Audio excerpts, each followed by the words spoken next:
जय जय हिंद दोस्तों। मैं आज UPPCL TG2 टेस्ट सेट 10 के 50 क्वेश्चन करवाने जा रहा हूं। इसमें 10 क्वेश्चन नॉन टेक्निकल और 40 क्वेश्चन फ्यूज तथा रिले से संबंधित हैं। यदि हमारा वीडियो आपको अच्छा लगे तो आप लोग इसको लाइक और सब्सक्राइब ज़रूर करें। चलिए दोस्तों, मैं ATC अर्थात एकता टेक्निकल कोचिंग की ओर से जितेंद्र सर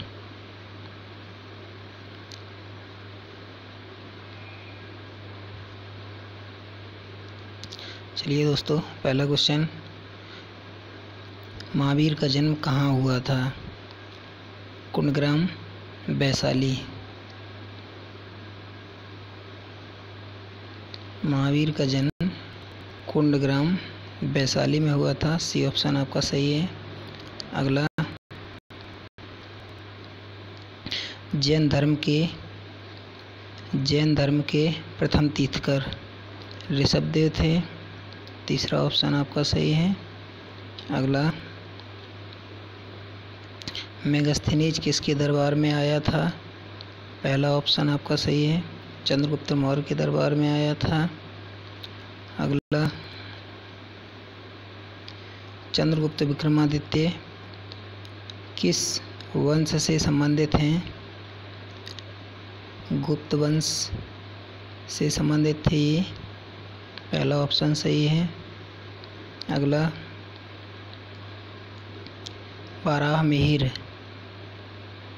बारहमिहिर थे एक महान खगोलविद, अंतरिक्ष से संबंधित थे ये। इन्होंने अंतरिक्ष में कई सारी खोजें की थीं। अगला, चीनी यात्री वेनसांग किसके दरबार में आया था? चीनी यात्री वेनसांग किसके शासनकाल में भारत का दौरा किया था? हर्षवर्धन। इसको याद करने के लिए हे हर्ष कह सकते हैं। हे मतलब वेनसांग, हर्ष मतलब हर्षवर्धन। सी ऑप्शन सही है। अगला, हिजरी संवत कब आरंभ हुआ था? हिजरी संवत 670 ईस्वी में प्रारंभ किया गया था। तीसरा ऑप्शन आपका सही है, 670।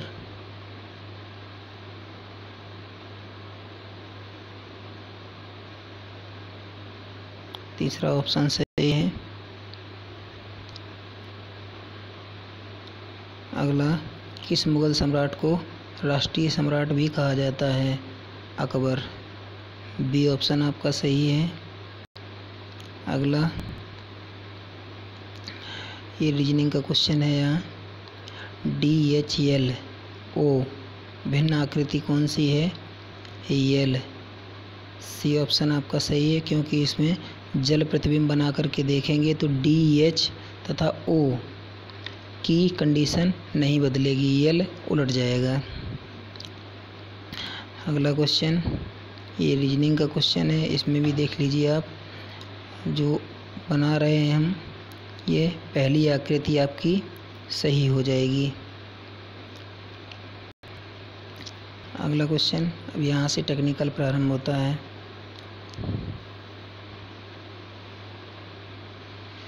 फ्यूज हमेशा उन मिश्र धातु और धातुओं से बने होते हैं। इसका ऑप्शन आपका सी सही है, निम्न प्रतिरोध एवं निम्न गलनांक। तीसरा ऑप्शन आपका सही होगा। अगला क्वेश्चन, निम्न में से कौन सा फ्यूज अधिक बड़ा है? निम्न में से कौन सा फ्यूज अधिक बड़ा है? DC पर लगने वाला फ्यूज बड़ा होता है। पहला ऑप्शन सही है। अगला क्वेश्चन, HRC फ्यूज बनाने में सामान्यतः किस पदार्थ का इस्तेमाल किया जाता है? यहाँ कांच ऑप्शन आपका सही होगा। बी ऑप्शन आपका सही है। अगला क्वेश्चन, निम्नांकित में से किस पदार्थ का प्रयोग फ्यूज पदार्थ के रूप में नहीं किया जाता। कार्बन, डी ऑप्शन आपका सही है। अगला,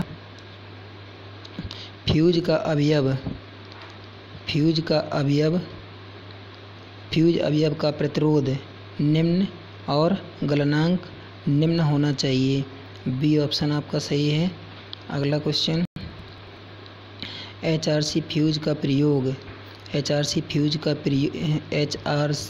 फ्यूजों का प्रयोग किसके लिए किया जाता है? ओवर करंट प्रोटेक्शन, अत्यधिक धारा संरक्षण के लिए। अगला क्वेश्चन, सी ऑप्शन सही था। अगला क्वेश्चन, निम्नलिखित में से निम्नलिखित पदार्थों में से कौन सी HRC फ्यूज में एक आर्क क्वेंचिंग के माध्यम के रूप में प्रयोग किया जाता है? 18 नंबर का आपका ए ऑप्शन सही हो जाएगा, plaster of Paris. A option आपका सही है, plaster of Paris.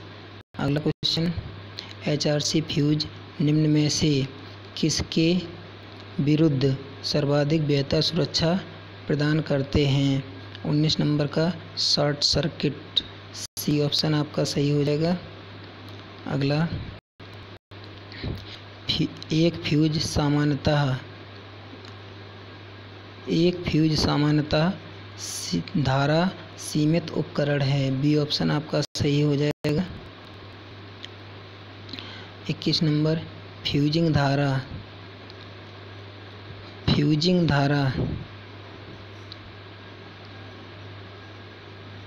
21 question, fusing धारा न्यूनतम धारा जिस पर फ्यूज तत्व गर्म हो जाता है। सी ऑप्शन आपका सही हो जाएगा। अगला, एक अच्छे फ्यूज वायर में उच्च चालकता होनी चाहिए। सी ऑप्शन आपका सही हो जाएगा। अगला, इनमें से कौन सा फ्यूज प्रचालन के लिए बहुत तेज काम करता है? सेमीकंडक्टर। आपका ए ऑप्शन सही हो जाएगा। अगला, उचित प्रचालन को सुनिश्चित करने के लिए परिपथ में फ्यूज को किस प्रकार संस्थापित किया जाता है? लोड के साथ श्रेणी क्रम में। बी ऑप्शन आपका सही हो जाएगा। अगला क्वेश्चन, फ्यूज पदार्थ में क्या आवश्यक होता है? निम्न गलनांक और निम्न विशिष्ट प्रतिरोध। सी ऑप्शन आपका सही हो जाएगा। अगला, फ्यूज के नियम के अनुसार धारा वहन क्षमता खाली स्थान के अनुसार परिवर्तित होती है। 27 नंबर का बी ऑप्शन सही हो जाएगा। 27 नंबर का बी ऑप्शन सही होगा। यहाँ कंडीशन होती है I समानुपाते D का पावर 3/2, या हम लोग कह सकते हैं I = D का पावर 1.5। डी इसमें चालक पदार्थ की जो चालक वायर प्रयोग किया जा रहा है फ्यूज में उसका व्यास है। अगला क्वेश्चन, फ्यूज का फ्यूजिंग गुणांक के अनुपात द्वारा व्यक्त किया जाता है। 29, न्यूनतम फ्यूजिंग धारा से रेटेड चलित धारा। सी ऑप्शन आपका सही हो जाएगा। अगला क्वेश्चन,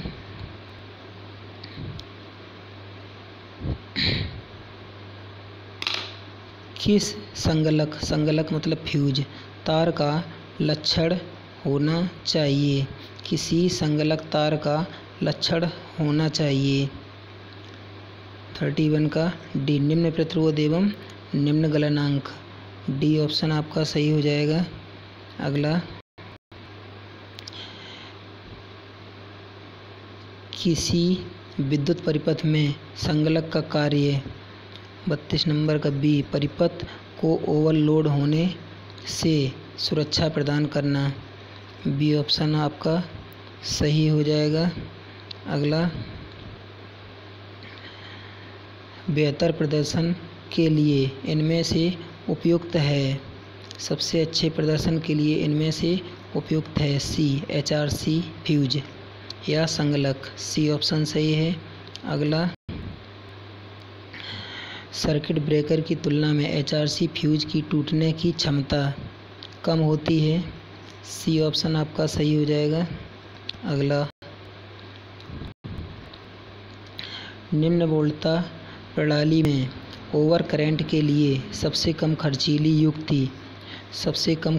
युक्ति 35 नंबर का ए, रिवायरेबल फ्यूज, इसको पुनर्तारी फ्यूज भी कहा जाता है। ए ऑप्शन सही हो जाएगा।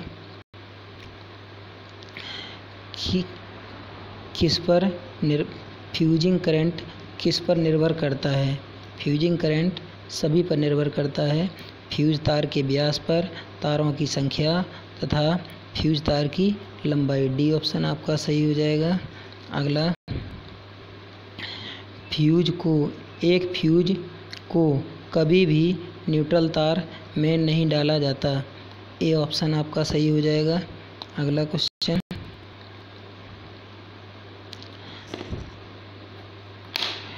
निम्न में से फ्यूज के क्या फलन हैं?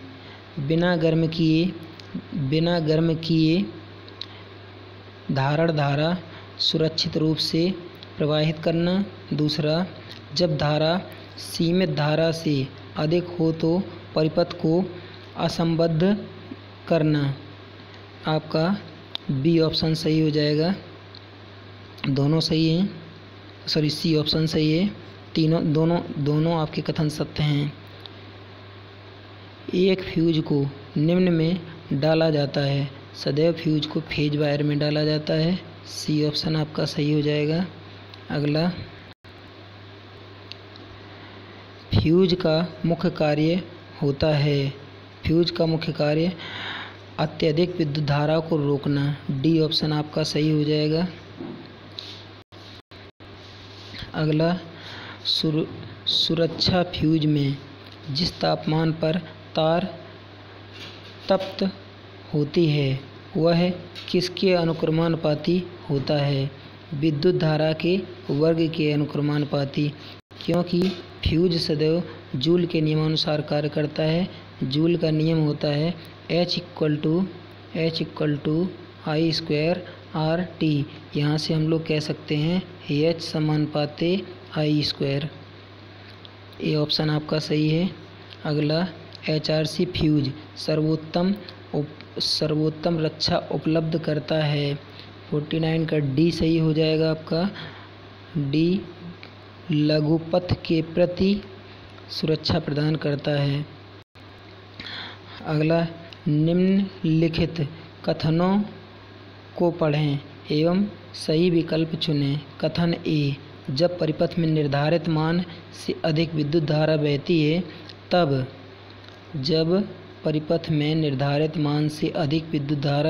तब फ्यूज वायर पिघल जाता है। कथन बी, फ्यूज वायर निम्न द्रव्यमापक वाली धातु से निर्मित होता है। ए आपका सत्य, ए और बी दोनों सत्य हैं और बी ए का सही कारण है, अर्थात आपका पहला ऑप्शन सही हो जाएगा। अगला, संचरण लाइन के आवेशन के लिए निम्नांकित गतिविधियों का सही अनुक्रम चुनें। नंबर 1, परिपथ वियोजक को बंद करना। यहाँ बंद करने का मतलब है लाइन को चालू करना, तो सर्किट को क्लोज किया जाएगा। दूसरा, भूसंपर्कन स्विच अर्थ स्विच का खुलना। तीसरा, पृथककारी का बंद होना। इसके लिए आपका सी ऑप्शन सही होगा। 2, 3, 1 सी ऑप्शन आपका सत्य है। अगला, परिपथ वियोजक का संपर्क प्रतिरोध 4 ओम होना चाहिए। बी ऑप्शन आपका सही है। अगला, सर्किट ब्रेकर में आर्क एक्सटेंशन में आर्क का प्रतिरोध कैसे बढ़ाया जा सकता है? 6 नंबर का आपका सी सही होगा। आर्क को छोटे छोटे भागों में विभाजित करके। जब आर्क को छोटे छोटे भागों में विभाजित करते हैं तो आर्क का प्रतिरोध बढ़ जाता है। किस प्रकार के परिपथ वियोजक की रेटिंग उच्च होती है? 8 नंबर का आपका सी सही हो जाएगा। वायु परिपथ break circuit breaker, air circuit break circuit breaker, C option सही है। अगला, परिपथ ब्रेकर का कार्य परिपथ की रक्षा करना, पहला ऑप्शन आपका सही हो जाएगा। अगला, निम्नलिखित में से किस उपकरण में धारा रेटिंग आवश्यक नहीं है? इसके लिए आपका जो आइसोलेटर होता है, आइसोलेटर को सदैव निर्भार पर, मतलब जब लाइन में सप्लाई नहीं रहती है तो उसी अवस्था में इसको सदैव प्रचालित किया जाता है। यदि इसको लोड पर प्रचालित करते हैं तो इसके कॉन्टैक्ट नष्ट हो जाते हैं हाई आर्किंग के कारण। सी ऑप्शन आपका सही होगा।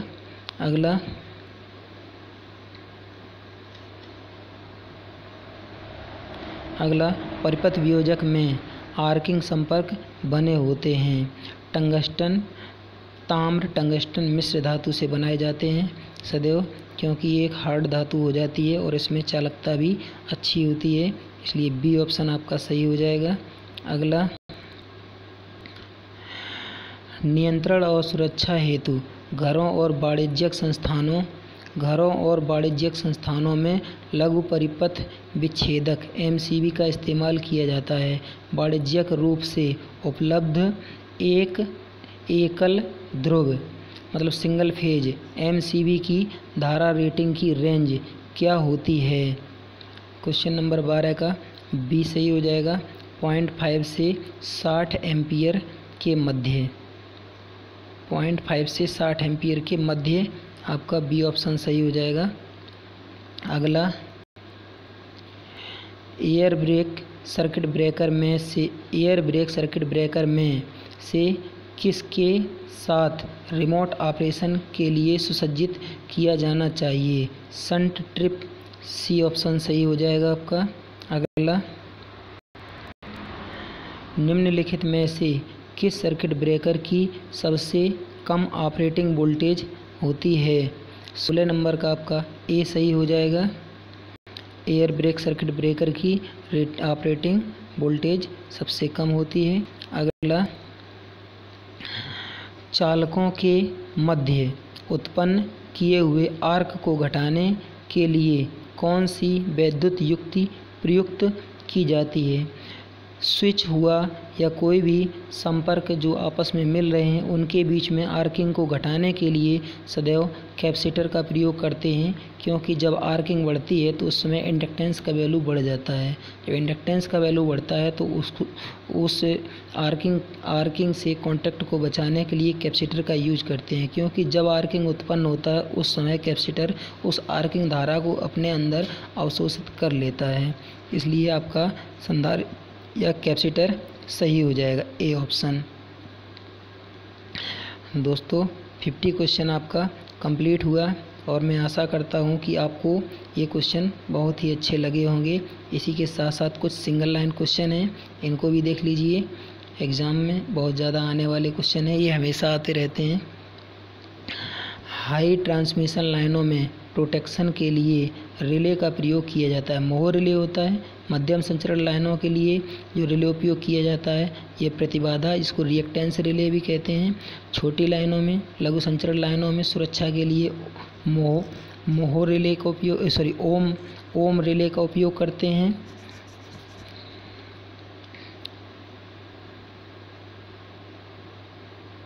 ट्रांसफार्मर में इंटरनल या आंतरिक सभी प्रकार के आंतरिक फॉल्ट के लिए बुकोल्ज रिले का प्रयोग किया जाता है।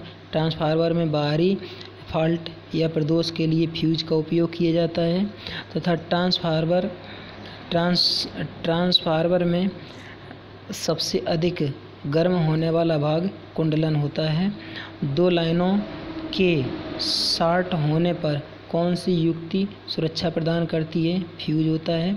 घरों में लगाए जाने वाले फ्यूज किस प्रकार के होते हैं? किटकैट फ्यूज ज़्यादातर सामान्य उपयोग में लाए जाते हैं।